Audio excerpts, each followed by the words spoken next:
Assalamualaikum warahmatullahi wabarakatuh. Selamat datang kembali kawan-kawan semuanya di channel Ngobrol Horor, dan ya masih bersama kami berdua, ada Biru di sini, ada Bro Ayung di sana, dan tentu saja nanti Bro Ayung yang akan berbagi kisah horornya ke kawan-kawan semuanya. Dan tidak usah pakai lama-lama, monggo Bro Ayung, waktu dan tempat dipersilakan, monggo. Baik, terima kasih Mas Riam atas kesempatannya. Kita berdua di ngobrolin yang horor-horor, langsung ke cerita aja. Langsung ke cerita, ada cerita apa hari ini? Ya, ini ada cerita horor, ada cerita mistik dari Mas Andi atau Bang Andi misalnya ya. Dia dari Tasik, menceritakan sebuah kisah horor yang terjadi, yang dialaminya itu sekitar 15 tahun yang lalu, Mas Riam. Jadi ya dialami bareng beliau sama istrinya namanya Teh Ana misalnya ya, orang sana kan manggilnya Teh. Itu 15 tahun yang lalu. Jadi waktu itu keadaan saya, kata Mas Andi itu lagi kurang baik. Ya susah, masih susah, nggak kayak sekarang. Alhamdulillah sekarang lebih baik, kata Mas Andi.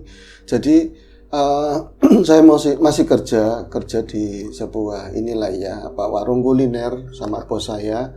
Kemudian bos kan perluasan usaha ya, sampai buka di beberapa cabang. Itu ya makanan ala Sunda lah ya. Kadang-kadang ya digabungin sama masakan asli daerah masing-masing. Terus dia itu ada masalah di cabang di daerah wilayah Brebes. Jadi di sana itu kurang jalan karena saya cukup senior, katanya suruh nanganin di sana, katanya begitu. Akhirnya ya dengan berat hati saya sebagai pengantin baru, istri lagi hamil, anak itu lagi hamil muda lah ya. Saya harus ya pindah ke Brebes karena Tasik ke ini kan cukup jauh. Akhirnya ya wis lah, dengan berat hati saya ke sana. Kalau menurut bos ya tinggal di sana ya nggak apa-apa, di situ kan warung cukup lah, kalian buat tinggal berdua. Ngomongnya enak-enak semua. Giliran pas nyampe ke lokasi ternyata warungnya kecil, sini kiri kanan juga ruko. Di situ juga ada yang awal nanganin itu ya seorang cowok juga seusia saya. Masa saya mau gabung tidur bareng di situ kan nggak bisa main gitu ya. Iya, nggak bisa main bareng, main apa lah di situ kan nggak enak. Istri juga nggak mau. Akhirnya saya ada ngobrol-ngobrol orang sana, begitu saja kan cepet akrab. Baru saya orangnya Mas percaya sama orang, iya dicariin tempat aja Mas. Iya kalau bisa ada yang bisa buat kontrak di tempat sini, lingkungan sini. Nah itu kata bos, kontrak saya yang biayain per bulan berapa, yang penting itu diberesin sampai bisa jadi, begitu ya. Akhirnya singkat cerita saya itu dapat sebuah rumah. Itu sebuah rumah kosong, katanya udah lama nggak ditinggalin. Kalau saya lihat sih rumahnya ya memang rumah lama, cuman keadaannya baik, di ya ubinnya ya bersih, lantai bersih, terus ya walaupun model lama, yang penting kan kalau buat hari-hari itu kamar mandi baik, buangannya lancar, air mudah, itu cukup Mas. Kalau yang lain kan bisa pelan-pelan ditambah-tambahin sendiri lah masalah perabot atau apa. Bahkan yang punya rumah bilang itu kan ada yang dipercaya ngomong, yang penting pakai aja, itu perabotan di dapur ya udah dipakai aja, semuanya kamu pakai nggak apa-apa, yang penting cuma dapat satu kamar, itu ada 3 kamar, satu kamar silakan ditempatin, kalau yang lain jangan, biarin terkunci, seperti itu. Nah saya senang Mas, bahagia dapat di situ, nggak usah ngontrak, cuman nanti bayar listrik sendiri apa sendiri. Meskipun awalnya saya bilang paling cuman sementara, oh selawase nggak apa-apa, katanya yang sampai lama juga nggak apa-apa. Nah di situ saya udah seneng-seneng, istri tuh keberatan. Pertama kali ke sana ya, datang ke sana itu keberatan, bukannya apa-apa Mas. Dia tuh keberatannya bukan rumah yang terlalu gede. Rumah lama itu biasanya gede, terlalu banyak ruangan. Istri juga penakut, tapi yang dia paling nggak sreg gitu ya, di depan rumah kami itu makam Mas. Dan ya gimana sih ya, makam kucing. Saya bilang kan cuma makam kucing, enggak makam orang. Jadi pelataran paling ya enggak ada 2 meter lah, 3 meteran ding. 3 meteran itu udah langsung patok tenger. Jadi ada nisan-nisan di sana, ada pemakaman umum gitu. Iya, enggak umum, khusus. Iya, jadi ada makam keluarga. Khusus orang mati di situ. Iya, khusus orang mati, dan enggak gede-gede banget. Nah, saya kan senangnya masjid dekat. Nah itu kalau umumnya kalau daerah Jawa kan ada masjid, ada makam belakangnya, ada keranda ditaruh di situ di belakang masjid. Itu panorama di depan, buka pintu udah langsung makam, hamparan begitulah ya. Terus ada jalan kecil di depan rumah itu yang saya tempatin. Istri saya keberatan itunya. Nah Mas, ya saya sih rumahnya kayak gini mau, tapi kan itu kan di depan makam. Itu serem banget kayak gitu, ada kamboja, ada katil, ada keranda. Ya nggak apa-apa deh, saya bilang. Itu saya yakin kan, beruntung nenek-nenek lah samping rumah 70-an tahun lah, namanya Supi. Itu nguatin, kayak dapat teman di situ loh. Ih nggak apa-apa mbak, di sini yang namanya makam tawang biasa katanya. Saya 70 tahun hidup di sini, nggak pernah pindah-pindah, nggak pernah sekalipun nemuin setan, hantu, apalah, nggak ada. Nggak pernah dimakamin di situ Dan juga. belum pernah dimakamin juga. Makanya mungkin kalau dia jadi dimakamin jadi hantu ya nggak tahu, dia yang pertama mempertamakan itu. Enggak, saya nggak dikuatin. Nanti kalau misalnya suami, jadi improv, kalau suamimu nanti di warung, kamu rumah saya kalau takut, nanti saya temenin, nggak apa-apa. Saya bilang, kata Mas Andi, ya wis, saya walaupun nanti beli jajan buat nini beli kinang, nggak apa-apa wis lah ya. Nyirih kasih pilus hati pilus, main bola di dalam. Enggak kelar-kelar ya. Kelengkam kalau dulu ya, permen itu lama, itu nggak habis-habis. Nggak apa-apa, saya modalin, yang penting ada yang nemenin lah di situ. Nah, istri saya keberatan untuk tadi di depannya ada makam, ada kamboja, ada apa. Saya sebenarnya takut aslinya, cuman kayak karena keadaan, kalau misalnya saya dapat gajian tetap, terus yang buat ngontrak kan lumayan, gak dikontrakin, saya cuman bayar ini tok ya, listrik. Lagian ini untuk sementara, nanti kalau misalnya warung niatnya bos, rencananya ada bikin kamar segala macam, kan saya bisa pindah lagi, wis enggak apa-apa. Nah itu berjalan 1-2 hari ke sana. Istri ya takut. Saya dulu di Tasik, Mas, katanya kalau misalnya malam itu mesti ngerokok ngopi di luar rumah. Di luar rumah itu sampai larut, nanti saya ngantuk baru masuk. Di sana saya pura-pura berani, Mas, asli. Tapi saya pura-pura berani aja demi istri. Jadi nggak pernah itu kalau misalnya keluar rumah udah lewat maghrib ke masjid, isya ke masjid karena deket banget sih.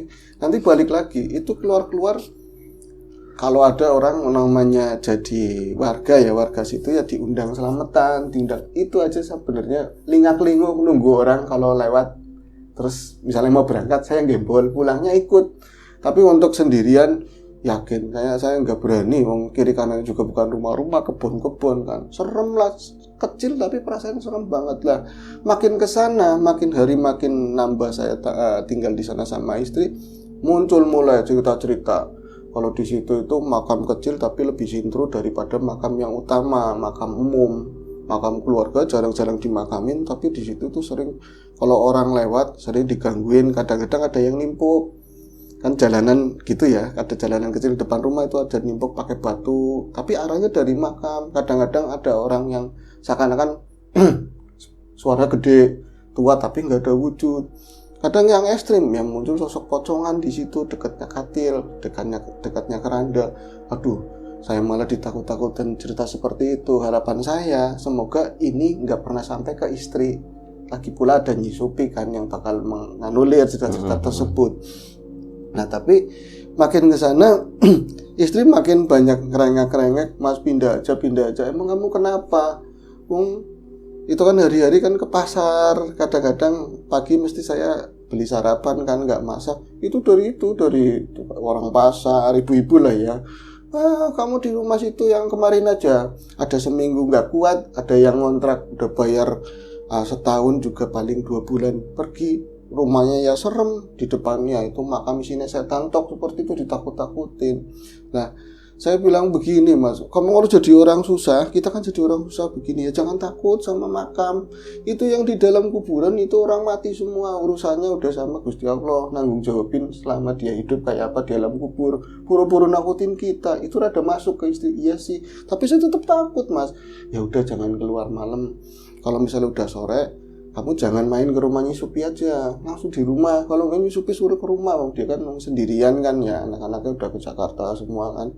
Nah satu malam saya dengan semua cerita-cerita itu pasti ke distract. Ternyata seserem itu, dan saya mau keluar dari situ ya untuk masalah keuangan, eman-eman sayang. Terus juga paling cerita, nanti kalau dijalanin juga nggak ada apa-apanya begitu kan. Nah satu malam saya habis pulang kerja mandi, terus karena istri juga lagi hamil, saya nggak pengen ada asap rokok yang kena ke istri. Duduk-duduk itu di ruang tamu sendirian, saya duduk di situ ngerokok ngopi. tentu namanya hoarding apa aja ditutup, jangan sampai ada panorama kuburan di depan rumah. Ada kresek sedikit, saya masuk, nanti keluar lagi. Ya saking orang takut gimana? Pura-pura tegar lah, pura-pura nggak takut di depan istri. Nah istri itu dari dalam itu ini nemenin saya. Mas, saya nggak bisa tidur. Masih sore mas, sekitar jam 9:30-an lah. Dia itu cerita kalau di situ makam itu serem, banyak orang ditakut-takutin, yang kontrak di sini pada kabur semua, nggak bisa lama. Itu yang itu saya masih, saya bisa ngeredam gitu ya. Itu mau ucapan orang, mungkin banyak yang mau nempatin karena di sini gratis deh, ya kan. Kamu cuma ditakut-takutin. Nah itu mulai kayak cerita-cerita yang kemarin. Jadi istri saya itu kalau misalnya di kampungnya aja ya, selama dia hamil ini kan mau hamil-hamil muda ya, 4 bulanan, itu selama dia masa hamil itu beberapa kematian di desanya itu dia kayak dikasih tahu duluan loh. Kalau orang meninggal kan rahasia Gusti Allah, yang jelas nggak ada yang tahu kapan meninggalnya seperti apa, tapi tanda-tandanya kayak dia itu paham. Jadi kalau misalnya ada orang meninggal, nanti dia mau ada orang meninggal, dia tuh ngomong ke saya, Mas si itu aneh, mukanya kelihatan pucet, terus dari kebiasaannya itu berbeda dari yang biasa dilakukan, ngomong jadi diem, misalnya yang diem jadi rame, ya seperti itu. Ini mulai ngomong lagi malam itu loh. Jadi dia wirawiri. Kalau pagi itu kan kita beli sarapan itu nggak terlalu jauh karena ada pasar daerah situ kan. Itu sebut saja namanya Siti lah. Itu Ibu Siti, belum terlalu tua, mungkin umurnya 50-an tahun, 50 tahun kurang lah. Badannya gede itu. Kalau di situ loh yang namanya sarapan bisa muter banget orang itu, padahal yang beli sarapan itu banyak di kiri kanannya, yang jual sarapan, tapi semua itu tertuju ke dia beli sarapannya, walaupun ngantri. Kadang-kadang layani sendiri, yang penting makan kupat atau nasi itu dari Bu Siti. Nah itu ya orang kadang-kadang ada yang ngomong kurang ini lah ya, kurang sreg untuk Bu Siti. Dia itu bukan orang susah, ya sah-sah aja sih, orang mampu juga jualan sarapan mas. Tapi melihat dari rumahnya itu gede, usahanya banyak, suaminya juga usahanya macam-macam, itu kayaknya untuk jualan sarapan emang kayak nggak punya pendapatan yang lain. Saya juga kadang ke distract pikiran dari orang-orang yang cerita-cerita tentang Siti begitu ya. Tapi jualannya rame begitu, banyak yang ngomong jangan-jangan pakai penglaris, pakai macam-macam. Tapi istri pernah nyoba namanya beli sarapan ke Bu Siti, terus ke yang lain, tetap aja ketariknya pengennya di situ walaupun ngantri. Kadang saya kan sebel, mau berangkat banget lama nunggu ngantri mas. Nah itu dia cerita, istri saya itu kan orang biasanya rame banget ya mas. Jadi namanya warung itu umum lah, ibu-ibu jadi tempat sentra gosip di situ. Apa aja diomongin ibu-ibu kan seperti itu. Tapi saya udah 2 hari perhatiin Bu Siti itu nggak pernah ngomong apa-apa, diem. Bahkan saya ngomong, Bu ini nasinya 2 tapi kupatnya 1, sayurnya aja nggak dilayanin. Giliran dia ngeliat muka saya kayak ngeliatin lama menteleng, terus apa kayak nggak connect sama sekali. Terus mukanya mas itu kan orangnya rada hitam tapi kelihatannya pucat banget mas. Jangan-jangan yang kayak kemarin lagi bukan panggilnya mas, jangan kemarin, kamu jangan mulai, udah yuk kita tidur. Nah itu kita baru mau berangkat tidur, yang namanya perut ada isinya, kadang-kadang pegel atau apa, istri saya pegang begini, saya papa masuk ke dalam, sayang wis lah istri, apalagi masih baru ya mas. Nah itu budak tuh di depan, suara apa ya mas, apa itu depan banget, deket banget ya, depan rumah. Saya nggak mau ngintip ya, penasaran, tapi pengennya istri ayo bareng-bareng, saya ditemenin sama istri. Mungkin saat itu istri nggak saya penakut juga, cuman ya mas kita lihat bareng-bareng itu apa. Saya buka hordengnya kan, hordeng saya buka, itu kan ada kaca nako-nako rumah dulu itu ya. Ternyata belum nutupi, masih begini kan, sap-sapnya begini, srek kan ada kuncian yang begitu ya, belum ditutup deh. Nah, dari sela-sela itu saya ngeliat ternyata yang gelodak-gelodak itu kayak semacam besi bekas gagang sapu, itu kan dari seng ya, gagang air pelan yang udah patah itu patahnya nggak semuanya ke arah pelan, jadi kayak nyemplek gitu aja ya. Terus itu bener-bener jalan kayak ada orang yang nyeret itu ujungnya srek ke arah makam. krak krak krak krak krak krak krak. Berarti bunyinya itu nabrakin tiang rumah, dan juga ini beberapa nisan yang di depannya. Terus ada batu-batu itu kan bunyinya kayak gitu, krak krak krak krak. Saya mencengar ya, saya tuh ya jadi kok bisa, istri juga sama-sama kayak gitu. Kita nggak ada reaksi apapun sampai itu ternyata sampai ke arah ini, ke arah katil, ke arah keranda itu kan persis di belakang masjid. Saya langsung pandang ke istri, mas kok kayak gitu. Udah, kita salah lihat. Kamu lihat apa? Lihat itu gagangnya pelan kok bisa jalan sendiri. Akhirnya, nah mungkin kucing, nggak ada kucing sama sekali. Lah itu langsung saya tutup ininya, hordingnya ini saya kunci. Nah nakonnya saya set begitu kan. Lah nggak lama saya baru mau balik badan. Saya juga takut, istri juga takut. Gumprong, kencang banget.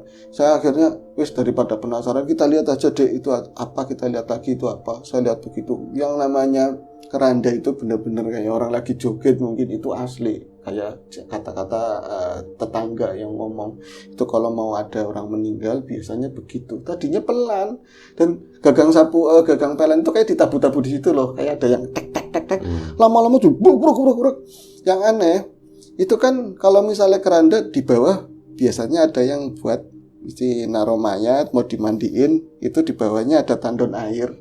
Nah di atasnya khusus yang keranda yang buat dibawa ke makam ya, dibawa mungkin itu nggak dimakamin di situ juga. Berarti bisa. Keranda sekarang itu keranda sekarang model-model kayak gitu. Cuman masih yang model dulu biang besi terus tengahnya dikasih cor, itu kan berat banget, warnanya hijau. Nah itu numpuk. Itu kerandanya NU. Kerandanya NU. Yang Muhammadiyah biru. Ada lagi yang belang-belang. Kerandanya Pepe orange. Iya, orang belang-belang juga itu. Nah ini bisa kerandanya dia goyang-goyang tapi kayak di ini ya kaki-kakinya itu nggak pernah geser di situ terus, nggak meleset-meleset itu loh, bener-bener tak. Udah, saya langsung bawa istri saya masuk. Itu yang saya tutup itu sekitar mungkin hampir mau 15 menit ke depan masih bunyi kayak gitu terus, dan saya memutuskan untuk hari itu ada keraguan saya harus lanjutin di rumah ini atau enggak. Istri saya udah takut tapi nangis kecil gimana mau di sini lagi. Saya udah ngelihat sendiri, bener kata orang enggak itu cuman perasaan kita aja, lagian diganggu ya bukan orang yang mati, pasti itu setan yang iseng atau apa ya. Saya udah ngomong itu setan, kata kunci yang nggak boleh diucapin, nanti istri kan teriyakini bahwa itu yang melakukan setan. Akhirnya kita peluk istri saya itu ya, lama-lama wong capek, saya lihat istri saya tidur, saya juga lama-lama kecapean juga tidur. Itu menjelang subuh ada pengumuman memang ada orang meninggal, benar-benar ada orang meninggal, dan itu dari seberang, bukan dari lingkungan saya lah, RT beda. Tapi kan kalau pemakaman umum kadang pakai keranda yang di situ. Itu ya kerandanya iya, terus kayak gentong-gentong yang buat nyuci, buat mandiin mayat, itu banyak orang di situ. Dan saya sebelum berangkat kerja ikut bantu-bantu dan ngelayat. Cuman nggak ada hubungannya sama si Siti itu nggak ada hubungannya. Nah kan saya berangkat kerja, istri keberatan. Jangan berangkat kerja, kalau nggak berangkat kerja gimana, warung itu udah mulai ada angkat-angkatan mau laris, mau bener. Saya titip-titip sama si Supi, malah nyusipinya ngomong gini, aku backroom, saya juga dengar. Tadinya kan dia yang nutup-nutupin, malah dia yang nguat-nguatin, saya aja dengar. Malah bapaknya suaminya itu sempat ngeliat, iya kerandanya itu goyang-goyang, kamu lihat, kamu weruh. Malah dikuatin begitu. Akhirnya udah titip istri saya pokoknya ditemenin, tak kasih duit 20.000 buat beli ya jajan lah, seperti itu ya. Akhirnya saya berangkat kerja mas. Hari itu kebayang semua yang malam kayak tadi. Terus walaupun saya nggak ngeliat mayatnya, ikut takziah sebentar. Aduh nanti malam ada kejadian apa lagi, saya bilang seperti itu. Nah ketika itu saya pulang itu sore, istri itu sama Nyisupi, dan kelihatannya kayaknya keadaannya itu baik-baik saja, kayak bisa netralisir lah sama Nyisupi. Itu nggak apa-apa, udah umum ya. Andi nggak apa-apa Andi, yang semalam itu sering, tapi yang nggak sering-sering. Biasanya yang kayak gitu yang orangnya kurang baik, yang ada masalah banyak lah di rumah, atau orangnya kurang baik itu begitu. Kalau orang mati biasa enggak, katanya seperti itu. Ya dia juga jauh. Nah ternyata pas saya lagi ngobrol-ngobrol berdua sama Nyisupi itu ada undangan tahlil, tahlilan itu ya saya nggak kenal. Ya sing siapanya ini dari mananya? Ya dari tetangga yang meninggal itu. Kalau meninggal sini ya nggak pakai undangan. Ini kayak undangan 40 hari. Wong kamu udah dianggap orang sini ya berangkat ya. Nanti sama suami saya disamperin. Ya udah males banget sebenarnya, saya udah capek mau tahlilan segala. Maksudnya kalau dia orang-orang nanti pada ngelewatin rumah saya apa enggak, saya takut habis ada kejadian seperti itu sih Mas. Nah wis malam saya tahlilan, istri saya titipin namanya Supi, rumah itu berarti kan kosong lah. Memang sebelum berangkat tahlil istri itu di rumah itu ya sering ngomong pokoknya pindah, saya nggak mau di sini, takut lagi. Berarti saat malam itu berubah pikiran lagi, kayak dia itu takutan, saya nggak mau lama-lama di sini, mau balik lagi ke Tasik aja. Mas yang di sini nggak apa-apa, yang di sini aduh saya yakinin istri saya nggak bisa, malah dia nyuruh supaya saya jangan berangkat tahlil, saya ditemenin, takut. Akhirnya saya panggilin Supi, saya ngerti istri saya lagi marah. Kemudian saya berangkat tahlil di sana ya, cerita macam-macam orang ya, ceritain orang yang mati kemarin ya, jadi kejadiannya begini-begini, saya nggak ikut dengerin. Nah pas pulang itu saya udah deket banget sama rumah, pemandangan yang disuguhkan ya itu ya patok-patok makam Kamboja, mana lampunya itu nggak nalar. Saya ngomong sama suaminya Supi, Ki, itu kenapa wong kuburan ya, kenapa nggak ditaruhin lampu yang terang sih, di mana-mana kan kuburan sekarang udah terang semua. Gelem katanya, nggak mau. Siapanya yang nggak mau? Ya yang di situ. Kebalikan dari istrinya, kalau suaminya itu selalu digede-gedein yang kayak gitu, yang serem-serem. Itu maunya ada yang lampu yang 5 watt, yang 10 watt itu yang kuning. Kalau yang putih langsung jeblok Mas, katanya yang langsung jeblok, pecah. Yang jeblokin siapa? Setan, ngomongnya seperti itu. Alah, yang jeblok setan. Nah itu ya rumahnya Supi, kebun, baru rumah saya itulah ya. Dia masuk, sempat ngomong, Wanindi, katanya Wanindi, berani di pulang sendirian. Saya bilang berani masa enggak. Nah wis kan ya, saya jalan bawa itu berkat. Wis isinya apa? Kayaknya mentah. Lah wis ketika saya mulai jalan ke sana, ngeliat ke depan rumah, ada tengger-tengger, ada Kamboja. Ngapain bocah di situ? Katanya ketakutan. Ngapain malah di luar? Istri saya ada di depan rumah, di pojokan rumah yuk berarti deket banget sama masjid. Di depannya udah makam tengger-tengger itu ada di situ ya. Saya ngapain di rumah? Nah itu istrinya dengan apa? Bukan, ya kayak istri saya persis banget, badannya juga gede, istri saya apalagi hamil, badannya juga gede, saya di situ. Nah, saya sempat ngomong, Dek, ngapain di situ sih? Kok nggak ada nyautnya apa-apa? Nah, pas saya perhatiin di situ, malah kok kayaknya bukan. Dia tuh geser ke samping rumah ke arah kebunnya. Ternyata bukan istri saya. Saya udah mulai merinding banget ya, langsung udah merindingnya, saya udah merinding banget, saya ngomong, Bu, buka pintu. Bu, kotak-kotak dikunci. Ternyata, iya itu saya malah di rumahnya Supi. Atau kan nyamperin ke sana, berarti ini bukan istri saya. Saya langsung balik lagi. Bener-bener itu yang namanya berkat taruh di depan pintu. Saya balik lagi ngibrit ke rumahnya tadi Supi. Saya jemput istri saya, tapi nggak bilang tadi ada sosok-sosok seperti itulah. Pas saya balik lagi, kita berdua, dua-duanya itu ngelihat kalau di keranda itu ada yang berdiri di sampingnya persis, itu sosok yang tadi. Dan saya kan laki-laki nggak terlalu ngenalin perempuan satu-satu. Istri saya ngenalin itu Siti, Mbak Siti kok di situ Mas? Mbak Siti kok di situ?